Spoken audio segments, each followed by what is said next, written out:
Chris Jones is our next speaker. He is a senior software engineer at AI2 working on EarthRanger, which is it's a tool and data platform that's used for in a variety of conservancies around the world. In addition to his work on EarthRanger in the past, Chris has worked on a variety of other projects at now at AI2, previously at Vulkan, right? On everything from productivity outlook plugins for Outlook and a variety of other projects. So yeah, take it away. Hi everyone, Chris Jones. This is a pretty cool slide. Actually, you can see that the elephant, see right now they're collaring the elephants. That's a really interesting position this gentleman's in as he's doing that. Usually they lay him more down because this problem when the elephant goes down like this, they can almost suffocate. So I'm surprised they haven't pulled him over. But yeah, so you can see like in the background, over to the left, there's a collar they're getting ready to put on. And yeah, so EarthRanger. So this software platform we built to help conservationists across the world. Just a little background on that. The platform is sponsored by AI2, and previous to that, it was Paul Allen at Vulkan. And it's a no-cost platform so that the conservation areas that do use it can concentrate on their mission and less on trying to figure out how to solve technical problems, with software and things like that. Our program is mission-driven. We're here to help the conservationists with their activities, less so on trying to, raise our revenues and things like that. It's all nonprofit work. Specifically, our team, we have about 50 people on it. It's between support, engineering, business development, talking with parks, specialists and things like that. So we've been very fortunate, been able to tackle this mission. I always like to talk about what are the origins of EarthRanger, and it came out of Paul Allen, who has sponsored many buildings on this campus. He was concerned with the plight of the African elephant, and so the first step was to actually perform a census of what is the present population of elephants across Africa. So they did this over 18 different countries. Between 2013 and 2016, the population they discovered was about 350,000 elephants left, which given a previous population of around 500,000 elephants in 2007, it was a 30% drop. So then Paul's next question was, well, what can we do to alleviate this, to limit this? And so we went around to some different conservation areas and we're looking at the challenges. And so this lack of actionable data, so you can see this is a file cabinet which you saw in many campuses in conservation areas. These are all the log books. So every day there's a person in the control center and they're just, someone calls in and said this is what they saw and they just write it down as a log entry. And so none of this really gets into some database that we can actually look at later on.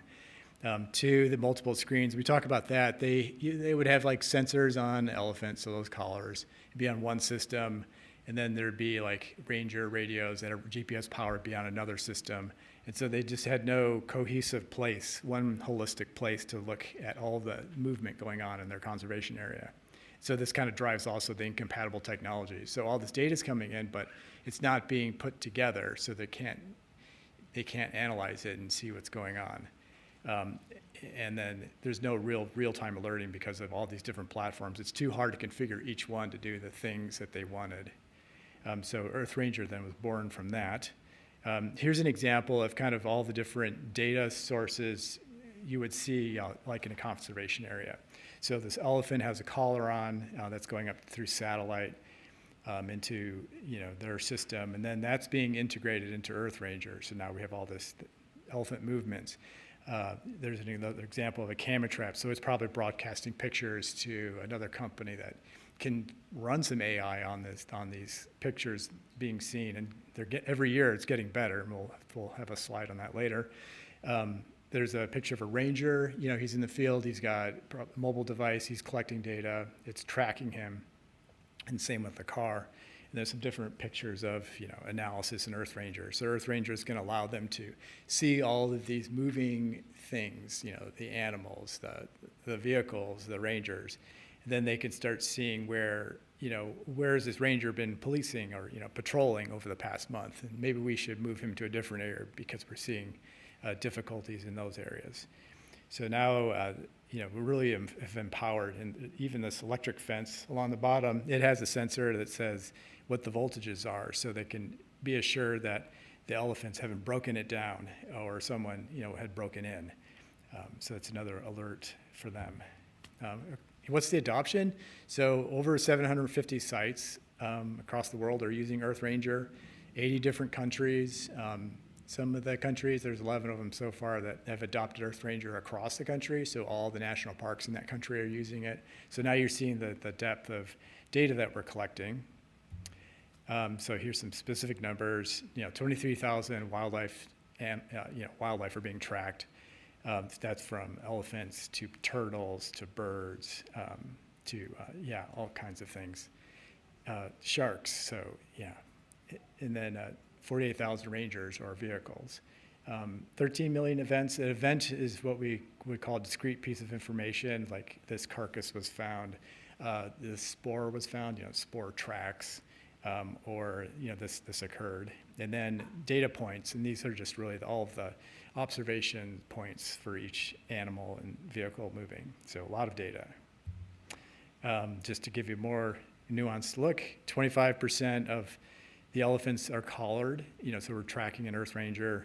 10% of the rhinos out there are being tracked in EarthRanger.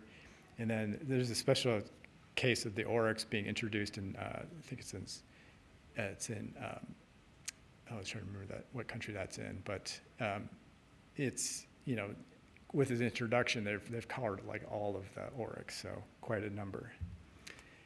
So what are some uses for EarthRanger? So there's ecological management. So what's the area look like? So we're looking for invasive species, things like that. How can the conservation area manage that? Then the next thing is human-wildlife coexistence. So how can we use EarthRanger to notify people and make people more aware of the animal movements? There's some other ones that are logistics and personal safety, but we'll just focus on human wildlife today. I just want to give you an idea of more in depth on what the data that's being collected. So this is like a picture of EarthRanger mobile. So as a ranger out in the field, he can collect specific information about what's going on. In this one, it's invasive species. They're recording. And they're taking pictures of it. Cactuses were inadvertently, introduced in parts of Kenya, and now they're kind of taken over. Very not great. So this is talking about collecting that, and then they'll go back over and they'll know where they need to try to root out these cactus that are taking over. And then camera traps. Like I said, they're getting a lot better. This is Conservation X Labs over here in Seattle built these models, so they're able to identify in video, in this case, that these are leopards, what they're doing, where they're walking, lying down. They're getting even better where they're now designing models that can tell if a leopard walking along is limping, or there's some certain diseases that causes their gait to be a little bit different. So they're actually able to see that and recognize it and then go out and try to do some interventions on that. Getting back to human-wildlife conflict, a big tool of EarthRanger is, now that we have these collars on elephants, we're tracking them, we can set up, boundaries in software, and so we can notify people when elephants are, crossing boundaries. And other things we can do with this track data, we have some different algorithms that look for immobility. So if an elephant has stopped moving for a couple hours, that's not a good sign. So they'd want to send someone out. And the other one is like low speed movement. So given this elephant's track history for the past month, it's looking for abnormalities where they're moving slower than usual, which brings us into this case that happened last week up in Kenya. This elephant was moving slower than normal, and when they went out to investigate, he had been shot So there's a picture of him. They've anesthetized him, brought him down to do an intervention and try to save his life. So, if we could have better algorithms, sometimes there's false alarms in low speed. So if there's, maybe a machine learning model could do a better job than our standard algorithms. That'd be kind of interesting. They actually went out and revisited this elephant 2 days ago, and he's doing okay, but they're still very worried about him. So in Namibia, that's where this outfit is located. They're using EarthRanger to help villages know when elephants are coming near. So the elephants, they're used to being in all these areas, and they just keep going there. So they can, what this organization has done is collared a bunch of elephants there that are known crop raiders. And then using our alerting system, they then alert townspeople, if the elephants are coming near. They really are trying to protect the elephants to the extent there's a couple of rangers that actually are almost sleeping in these farmers' fields just to protect the fields, so they'd be there in time to, try to shoo away the elephants if they did come near. A new recent thing we've added to Ear Mobile is the ability to download elephant tracks or movement tracks. So now that the rangers don't have to sleep in the fields anymore, they can keep an eye on where the elephants are in more real time. So that's kind of interesting. Let's see. Zimbabwe is another place that they've adopted using EarthRanger. There's 100,000 elephants in Zimbabwe, and right now it's kind of over the capacity of the landscape to support them. So they're becoming a nuisance in some aspects, these elephants. The problem is, when they go to crop raiding, they just wipe out a person's ability to live and have an income. So it's a big concern when they do that crop raiding. Talking about that, it'd be interesting to see if there's other markers for when an elephant's going to crop raid, and that's where we're going to be working with MIT and with our Earth Systems team to try to look at using to build models that could predict elephant movement that could be leading to crop raiding and other things. So that's to be interesting to see if people had some ideas on that. Let's see, given our large database of things. Another interesting thing we've done recently, we've been working with NOAA to protect right whales off the coast of Massachusetts. So the right whales, they get caught up in the lines that people are using for lobster pots, really. They get entangled in the lines and are really hurt badly from that and have been perished from that. So they worked on this project where they're using what we call on-demand fishing gears. It can also be called ropeless fishing. So we're no longer using a pot with a cable on it. It just has a transponder. And so now we need to know where these lobster pots or these pots are sitting on the bottom so that other fishermen don't drop pots on it, or scallop fishers, they don't drag their nets across the pots. So this is an interesting where we've been able to use the EarthRanger platform to actually support the fishermen in the area so that they know where the pots are or where not to go. And then we were talking with Cornell. They're actually they've put in 6 buoys, acoustic buoys off the coast of Boston. And that's really interesting in that they're looking for hearing right whales go by so they can notify, that's another thing is if the right whales have a tendency to get caught with big boats getting, bumped. And so if they can know where they are. So all these things would be kind of interesting to integrate into EarthRanger. We've been talking to them about having those events show up in EarthRanger. And then the last one is just kind of the remote imagery. So Global Forest Watch uses a product from the University of Maryland to know where land change. So here they're looking at if there's deforestation events or other reasons for forest change. And so now internally at AI2, they're looking at, well, once this does occur, can we produce models that'll tell us exactly what happened?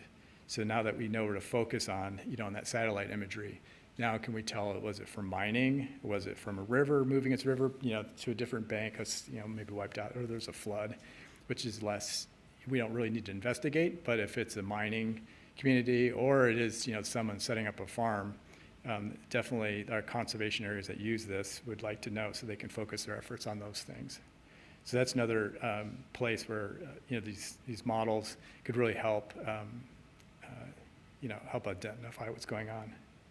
So with that, hopefully it kind of inspired you to think about, we have this pretty extensive database, but like, how could we, automate or come up with any kind of AI to address human-wildlife conflict, for instance, or this thing here. So, yeah, that's it.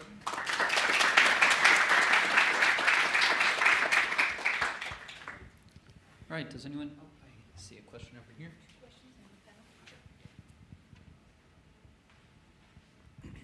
Have you guys ever thought about doing hyenas?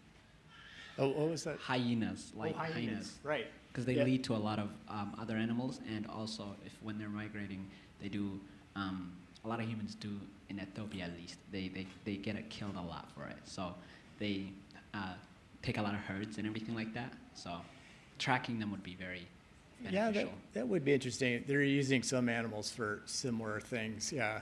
They've tried some things in like South Africa using zebras to see what their movement patterns are compared to when poachers may be going by. They kind of move differently. So yeah, that'd be interesting.